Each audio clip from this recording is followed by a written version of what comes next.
On September 11th, 2025, former Brazilian President Jair Bolsonaro was sentenced to 27 years in prison. This is after he was defeated by his rival, who is now President Lula da Silva, in the 2022 presidential election. What happened was his supporters protested that extremely close election results, and it morphed into a riot on January 8th in 2023. Those protesters broke into the headquarters of each of the three branches of the Brazilian federal government in its central complex in Brasilia. Bolsonaro, who was out of the country, would be convicted of a coup for this transparently clumsy, unplanned protest. Bolsonaro is not the only victim of such transparent abuse of the legal apparatus of the Brazilian state for political ends, which has happened in the last few years. Lula himself was imprisoned in July of 2017 in corruption charges as was his successor and ally, Dilma Rousseff. Over the past 2 decades, Brazil has seen the increasing politicization of its court system and the rise of one of the most aggressive critarchies on earth. When the leaders of both major parties are imprisoned, it erodes the common faith in the system in which democracy needs in order to function.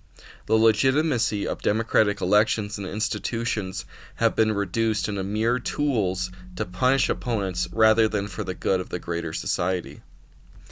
On November 24, 2024, Romanian politician Călin Georgescu won the first round of the presidential election. The response of the Romanian government was to cancel the election and disqualify Georgescu retroactively. This was due to Georgescu's right-wing populist anti-European views. It claimed that Georgescu was supported by Russia in some covert faction which was never actually proven. It then held another election where the circumstances were set up to allow a pro-European candidate to win. Ukrainian President Vladimir Zelensky has canceled the constitutionally mandated presidential election set to have occurred at some point between March and April 2024. Zelensky used the ongoing martial law connected to the Russia-Ukrainian war to cement himself as a military dictator who could rule indefinitely despite large portions of the country being easily able to conduct an election. Prior to this, there was a mass banning of all pro-Russian trading bloc parties and the Communist Party of Ukraine, which had been some of the most powerful parties in the Ukrainian parliament prior to the 2014 Euromaidan Revolution. Despite Zelensky's conduct, he has been lauded as a champion of democracy in the West, not because he is democratic in the true meaning of the word, but because he champions a new definition of democracy, which has come about due to the semantic shift. This democracy is something I call post-liberalism, an ideology which imposes the social norms favored by socially liberal international capitalists and uses the power of the state to silence its opponents and is actively opposed to freedom of expression and free speech. This is becoming the predominating ideology in much of Europe and the West at large. These 3 examples are but one of many in the coming global democratic backslide, or the weakening of democratic institutions across the entire earth. The global democratic backslide points to an emerging epoch in which constitutionally liberal states will make up the majority of countries on earth, but these countries are functionally autocratic in practice. Legitimate opposition is criminalized, and democratic elections are tightly controlled, or are the result of fraud. In short, democracy will effectively die, but its structure will live on and not be replaced by something like a technocratic single-party state, a military dictatorship, or a monarchy. While these states may functionally be constitutional and ideologically liberal, they will also consider themselves to be liberal democracies, but in reality they'll be anything but. The French Revolution of 1789 and the American Declaration of Independence in 1776 established the states which would become the first modern liberal democracies. From that point on, monarchies and traditional governments of the world continued to fall into decline as mass politics became the dominant norm. Mass politics became essential in order for a state to garner legitimacy in the wake of the Industrial Revolution and the increasing rise of education and political awareness throughout society. The hereditary technocracy known as monarchy, despite its obvious superiority in practice to the mass political systems of liberal democracy, was at an extreme disadvantage as mass politics were able to create an illusion of control for the populace, which granted the government's legitimacy which monarchy could never have. The liberal democracy of the American, British, and French systems were not the only version of mass party politics which would arise in the 19th and 20th centuries. Fascism would come about in Italy and Germany, while socialism would come about in Russia, China, and Yugoslavia. And through a series of historical accidents in the First World War, the Second World War, and ultimately the Cold War, liberal democracy was able to triumph militarily over other systems of power and thus granted itself legitimacy. Further legitimacy to the liberal system of government was granted by the immense wealth which was generated by the West in the wake of the Industrial Revolution. Non-European states wishing to gain the wealth and military power generated by industry accepted the governmental systems over their own cultural norms. And they copied the cultural systems and norms of the West in a kind of cargo cult-like mentality. Thus, nationalist movements in Japan, China, Iran, and other countries paradoxically sought to undermine their traditional cultures by accepting liberalism and Western cultural norms as they believed that would strengthen their nation. Likewise, when many countries gained their independence in the wake of the Second World War, they either had been influenced by Westerners or accept Western forms of government, which were either liberal or socialist. With the rise of Mikhail Gorbachev to power in the Soviet Union in 1985, he pushed that country into an increasingly liberal direction away from its technocratic socialist roots. Soviet military support for Eastern European client states ended in 1989, resulting in those states collapsing, with revolutions or them voluntarily transitioning into liberal democracy. 2 years later, the Confederal government of the Soviet Union would collapse into its constituent republics, many of which would either become liberal democracies or would attempt to become liberal democracies, with written constitutions which supposedly are supposed to follow liberal democratic norms, but in practice are autocratic. The collapse of the Soviet Union and the ensuing power vacuum afterwards meant that the United States from the 1990s until the early 2010s became an unchallenged superpower. In the wake of this unipolar era, the vast majority of states around the world moved towards the United States and its liberal hegemony. Leftists in the United States and other countries will argue that the United States is only democratic internally and prefers other states in its sphere to be dictators, but that's prima facie wrong by all the data. While in the Cold War, the United States tolerated non-democratic states in its sphere of influence, but as it became increasingly powerful, especially after 1985, it did not. Earlier in the Cold War, these states were able to maintain their governmental autonomy against the globalist, liberal capitalist system, due to being able to use the threat of Soviet power as a bargaining chip with America and maintain their independent, nationalist, or other traditional systems. But when the Soviet Union fell into terminal decline, this ended all of Americans' allies' ability to have a bargaining chip to maintain their own internal systems, with the exception of rich oil kingdoms, because they had the bargaining chips of vast oil reserves. And they could also ratchet down tensions with Israel. So they were able to maintain their democratic governments. But elsewhere, that was not the case. And we saw a wave of liberalism, which included all of Latin America save Cuba, Pakistan, South Korea, Taiwan, Indonesia, South Africa, and on and on. The high tide of liberal democracy is now beginning to wade, though. As it wades, it comes down with American power. While some of America's waning power is internal due to its internal ills, like having an aging population, a declining birth rate, out of control immigration, and with that out of control immigration, less capable replacing the more capable, largely self-imposed deindustrialization, and the depletion of its own native resources. Much of America's decline, though, is relative, because you see a rising power of China and other powerful blocs able to prevent a unipolar world. We also see the end of the internal strife and weakness of Russia, and Russia, while not as powerful as the Soviet Union, has been able to reemerge as a great power. India, Turkey, Iran, these countries are starting to become middle powers of a sort. With the emergence of the multipolar order, states are able to not be democratic, as in the past the United States and other Western states would push them economically towards liberalism, or even use color revolutions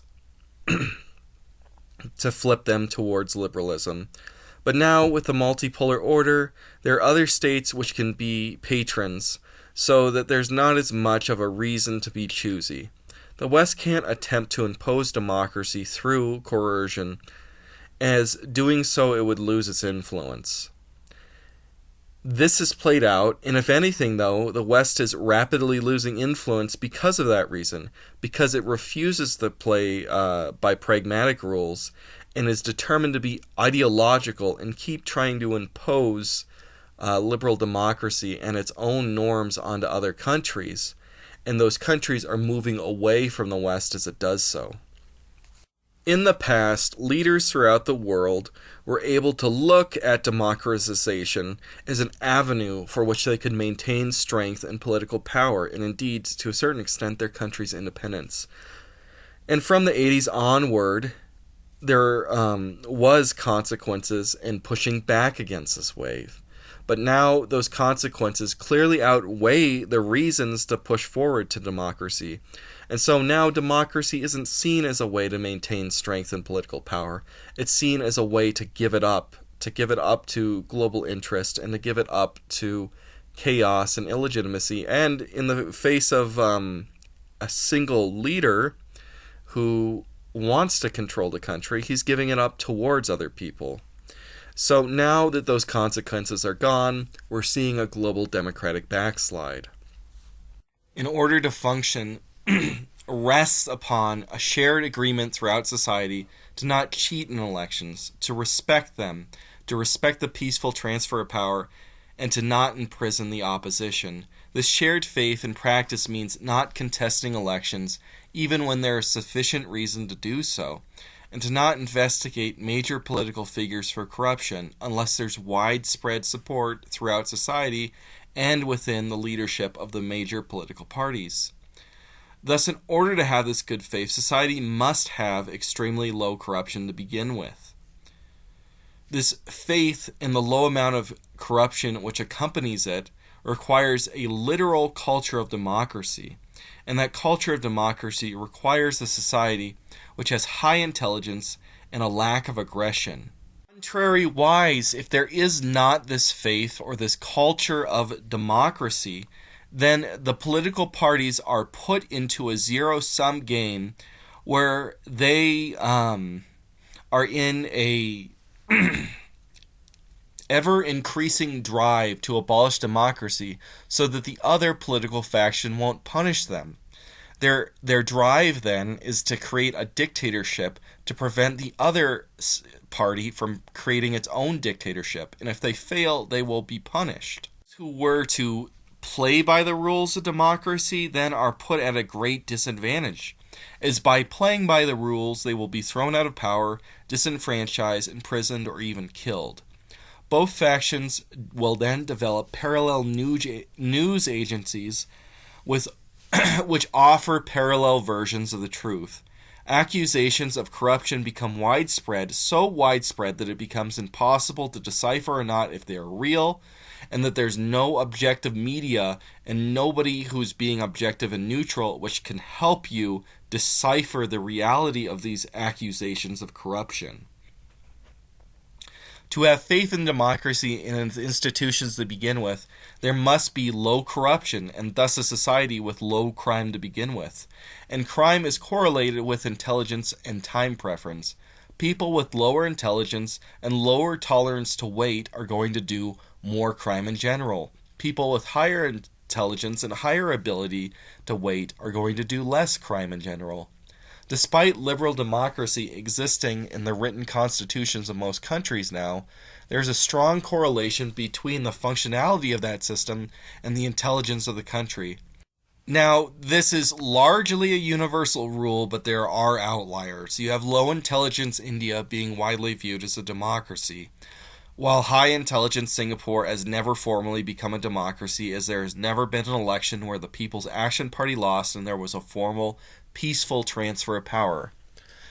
The rule of thumb is that once you have a society which is below 90 IQ, that society is going to struggle as a democracy, and it's going to go through cycles of democracy, some kind of unfunctional, unrealized democracy, and dictatorship, and that there's going to be a intense culture of corruption which can never really be broken despite the desire for a democratic society and low corruption. Now the entire human race faces a demographic winter, though, with only a handful of countries outside of sub-Saharan Africa having replacement fertility or above placement fertility, and sub-Saharan African countries themselves rapidly dropping in their own fertility. In all societies facing demographic winter, the less intelligent are going to have more children than the intelligent, meaning that across all countries everywhere intelligence will decline with each succeeding generation. Many more developed countries are also accepting unprecedented replacement level immigration from countries which often have lower intelligence, which will make them less and less functional and less capable of being democratic in nature. The result of all this is that countries across the globe will decline in intelligence, especially those most developed. And with that decline in intelligence, we will also see a decline in democracy, as it will approach that 90 IQ threshold, and democracy will become less and less functional and less viable. The massive, unprecedented immigration to highly developed countries has democratic consequences of its own, and the rise of the populist right seeking to close off the immigration which is disenfranchising the native people in those countries. The political establishment, though, is sought to prevent the rise of these new parties and their ideas into influencing society. In doing so, they are creating obstacles to prevent these parties from generating political power within the system and are repressing free speech with increasingly aggressive hate speech ordinances. Ultimately, Romania's rigged election to prevent the victory of the populists may be the wave of the future, as the higher leadership in many German parties has spoken outright about banning the most popular individual party in Germany, Alternative for Deutschland. And recently, Marie Le Pen was forbidden from candidacy in the 2027 election in a Brazilian-like politicalization of the courts. The United States almost suffered this with Donald Trump in the 2024 election, but ultimately it didn't come to fruition. The states that are putting these barriers into place limit democracy in the name of democracy. The reason is that their definition of democracy has changed from being a process in which leaders are selected in open elections. It's shifting towards meaning simply the support for social liberalism and globalist governance. Despite populism clearly being almost identical in its definition to what democracy is supposed to mean, and its logical corollary, the elite throughout Western Europe and other parts of the world more and more is becoming increasingly anti-democratic when the populace tries to gain power with these new parties, and so the elite is trying to revoke true democracy and replace it with a guided, rigged democracy. The elite's opposition to allowing the outcomes of elections to go against their wishes only fuels the popularity of populism while discrediting the democratic system itself. This undermining of the public faith in democracy increases the side of the populists' support for strongmen who will undermine the apparatus of the state and its balance of power, as the populists and the elite go into a zero-sum class war. The decline of intelligence, the decline of America's power to impose the ideology of liberalism, the resentment of the elites towards democracy, and the populace's support for strongmen against those elite will result in a global democratic backslide. Despite this push against democratic institutions, there will not be a push towards a new system which is separate from liberalism, and all the countries of the world are likely to maintain constitutions which keep liberal democracy as some sort of appendix. We saw this with the leftists in Nepal. RIP, they got overthrown. We saw this in Venezuela, in Nicaragua, where they're supporting the framework of liberal democracy in their new socialist systems. Political strongmen, though, in Russia, El Salvador, and Turkey, likewise will maintain the framework of liberal democracy constitutionally, but will not practice it. And there is no ideological replacement which stands against democracy, and it will remain the default ideology of political scientists and activists across the globe. The non-democratic alternatives seen in countries like the Gulf monarchies and the remaining communist dictatorships will actually become more stable in this democratic backslide than they were in the peak of America's power, but they will not export those systems, as those systems kind of exist internally and no longer see themselves as kind of a global evangelist in the face of communism, and the Gulf monarchies have never sought to evangelize monarchism itself. In fact, they push Islamism, which Islamism often is seen in Iran and other countries with the Muslim Brotherhood in Egypt, will itself follow this democratic backslide trajectory, creating a appendix democracy in its wake as well. Our era is defined by a lack of creativity, and this can be seen everywhere in our music, our films, games, television. And so, too, it's going to be that way in its political ideas. There's not going to be a new system, a new ideology to replace democracy and to replace liberalism. There's just going to be the corruption of previous ideas, as a failure of liberal democracy will become omnipresent and become the global default. We'll see this across the board as the majority of countries will become failed or unrealized democracies. And I want to say very harshly that is due to our lack of creativity. As our civilization declines in vitality, it will not be able to create an alternative. Thus, democracy will remain the global default without there being democracy existing.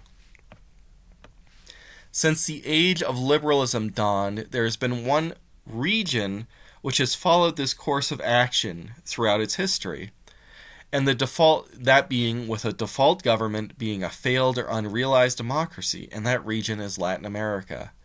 The vast majority of regimes in the 21st century are going to resemble those of Latin America throughout its history since independence. A cycle of military governance, a cycle of strongmen, a cycle of political dynasties, which never formally become democracies and still maintain themselves constitutionally as a republic, occasional eras of functional democracy, and long periods of unfunctional, highly corrupt democracies. This never-ending crisis will continue until the very idea of liberalism is discredited, and that strong men are able to create actual monarchies once again, and society will return to what it was before the industrial age.